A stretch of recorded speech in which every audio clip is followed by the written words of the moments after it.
Hello friends, मैं रोहित सिंह अभी आपके साथ बात करने वाला हूँ। दुबई से एक ऐसी खबर निकल के आ रही है, तो यूएई से यूनाइटेड अरब एमिरेट से एक ऐसी खबर निकल कर आ रही है जिसके बाद तेल के प्राइसेस के अंदर में काफी ज्यादा हमें ऊपर नीचे देखने को मिल जाता है। काफी मतलब मैं क्या बोलूँ, उसका काफी खराब न्यूज है। जहां पर बता दूं कि कहीं ना कहीं आपको प्राइसेस के अंदर काफी ज्यादा प्रॉब्लम देखने को मिल सकती है। साथ ही आपको कहीं ना कहीं सप्लाई चेन के अंदर भी प्रॉब्लम देखने को मिलेगी। क्या ऐसी न्यूज इसके बारे में बात करने वाला हूँ। उसके पहले चलो मैं आपको क्रूड ऑयल के प्राइसेस आज के दिन दिखाता हूँ। कहीं न कहीं मैं आज के दिन $111 पे जो है वो ट्रेड करता हुआ दिखता है आज के दिन। और अगर बात करूँ तो कम जो क्रूड ऑयल जो है लगभग महीने दिन के अंदर आप देखो तो भी आपका $107 से $111 पे तो पहुंचा है। लेकिन अगर मैं 6 महीने का निकालूं और 6 महीना में अगर मैं जाकर 24 फरवरी या 26 फरवरी के आसपास खड़ा होगा तो $70 से मैं आज के दिन कहीं ना कहीं $111 के पास पहुंचता हुआ दिखता है क्रूड ऑयल के प्राइस। अब जो क्रूड ऑयल के प्राइसेस पे पहुंचे हैं वो तो फिर भी मान लीजिए मिडिल ईस्ट के वॉर के कारण पहुंचे थे, लेकिन आज के डेट पे जो न्यूज निकल कर आ रहा है जिसके बाद अमेरिका के अंदर तो काफी ज्यादा खुशी है, लेकिन कहीं ना कहीं ये हमारे इंडिया के लिए जो है वैसी कोई अच्छी न्यूज नहीं है जो कि मैं इसको सपोर्ट करूं। तो चलिए आपको पहले न्यूज दिखाता हूँ। UAE leads OPEC and OPEC plus in huge flow global oil producers group.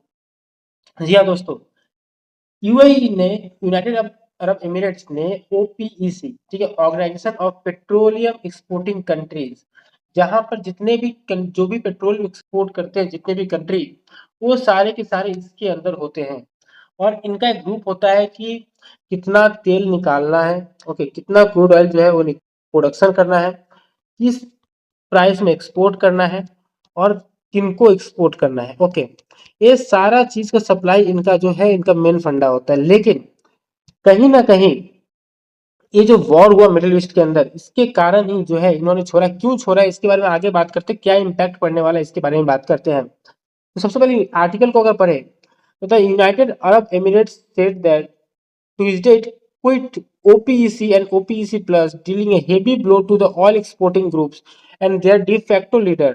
Okay, at a time when Iran war has caused historic energy shock and unsettled the global economy, the stunning loss of UAE's long-standing OPEC member could create disarray and weaken the group, which has usually sought to show a united front despite internal disagreements over a range of issues from the geopolitical production of quotas. तो मैं आपको in short समझाने की कोशिश करता हूँ in short, ठीक है। देखिए, पहली बात यह है कि ओपीईसी जो है यहाँ पे कहीं ना कहीं प्राइस कंट्रोल किए जाते हैं। ओके, अब प्राइस कंट्रोल किए जाते हैं यहाँ पर, उसके प्रोडक्शन कंट्रोल किए जाते हैं, सब कुछ कंट्रोल किए जाते हैं।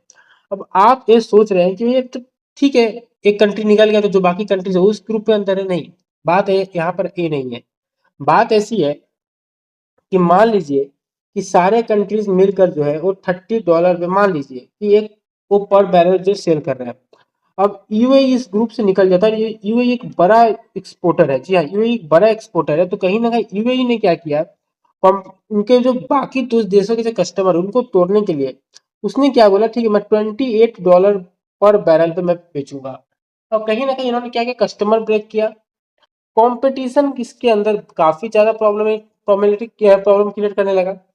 साथ ही अगर मैं बात करूं आपसे तो सप्लाई के अंदर, क्योंकि मान लीजिए कि सारे कंट्रीज ने सप्लाई जो है वो स्टार्ट कर दिया, ठीक है, और इसने क्या किया, सप्लाई अपना रोक दिया, जिससे क्या होगा कि कहीं ना कहीं डिस्ट्रप्शन क्रिएट होगा सप्लाई के अंदर। सप्लाई एकदम से नील होने लगे, एकदम सप्लाई सबको नहीं मिल पाएगा, क्योंकि हर एक देश का अपना एक लिमिट है कि उससे ज्यादा वो आपका क्रूड ऑयल जो है प्रोडक्शन नहीं कर सकता। अब वहां पे एक बड़ी कंट्री जो कि बहुत सारे लोगों को आपका ऑयल सप्लाई करती है, उसने अगर रोक दिया तो फिर क्या प्रॉब्लम आएगा, फिर प्रॉब्लम आ जाएगी भाई कि नॉर्मल सी बात है कि भाई अब क्रूड ऑयल जो है सप्लाई में प्रॉब्लम आ जाएगी, सबको नहीं मिल पाएगा। और साथ ही प्रोडक्शन जो है वो कंट्री अपने हिसाब से करेगी, अपने मर्जी के हिसाब से करेगी। दूसरा, ओपीसी में जितने भी कंट्रीज हैं कहीं ना कहीं उनके अंदर भी डिस एग्रीमेंट आएगा कि अरे उसने निकल गया तो क्या दिक्कत है, मैं भी नहीं मानूंगा, मैं भी नहीं फॉलो करूंगा। कि जब जो एक लीडिंग जो कंट्रीज अगर होती है, लीडिंग अगर एक मान लीजिए ग्रुप के अंदर एक लीडिंग मेंबर जो है उसने अगर ग्रुप छोड़ दिया, ठीक है, तो देखना वो ग्रुप जो है ऐसे तहस नस हो जाएगा, उस ग्रुप का कोई वैल्यू नहीं रह जाएगा, उस ग्रुप को कोई इज्जत नहीं रह जाएगा। तो कहीं ना कहीं ये एक बड़ी कंट्री, और बड़ी कंट्री ने जब इसको छोड़ दिया तो कहीं ना कहीं ओपीसी के लिए भी गलत, मतलब ओपीसी के लिए अच्छी बात नहीं है। दूसरा, अमेरिका जो है काफी खुश है। क्यों खुश है, अमेरिका ने ऑलरेडी यहाँ से निकल चुका था। अमेरिका बोलते आया है यूएस कि इसमें कोई फ़ायदा नहीं है, ये सही चीज़ नहीं है, ठीक है? तो अमेरिका तो खुश होगा, आज के डेट में अमेरिका ऐसी सारी चीज़ों में खुश है जिससे पूरी दुनिया का मतलब बर्बादी होता है। अमेरिका उसमें आजकल सारी चीज़ों में खुश है, जिससे दुनिया बर्बाद होती है। ओके। और दूसरी बात ये है कि कहीं न कहीं अगर ये सारी डिस्ट्रप्शंस आएगी तो इसका इम्पैक्ट ऐसा नहीं है कि इंडिया पे बचा रहेगा, इंडिया पे भी इसका इम्पैक्ट हमें देखने को मिलेगा। ओके। अब देखते हैं आने वाले समय में क्या इम्पैक्ट देखने को मिलता है, कहीं न कहीं प्राइसेज़ जो है उसके अंदर भी हमें रैली देखने को मिलेगी और प्राइसेज़ तो ऑलरेडी बूम है और कितना ऊपर जाएगा या क्या प्रोडक्शन के अंदर प्रॉब्लम था या पैसे देने के बाद भी सप्लाई चेन ओके रहते कि नहीं रहते और आपको सारी चीज़ मिलते कि नहीं मिलते, ये भी बड़ी बात है। तो दोस्तों वीडियो यही वाइंड अप करना चाहता हूँ। वीडियो अच्छा लगे वीडियो को लाइक और चैनल को सब्सक्राइब करना मत भूलिएगा। थैंक यू दोस्तों।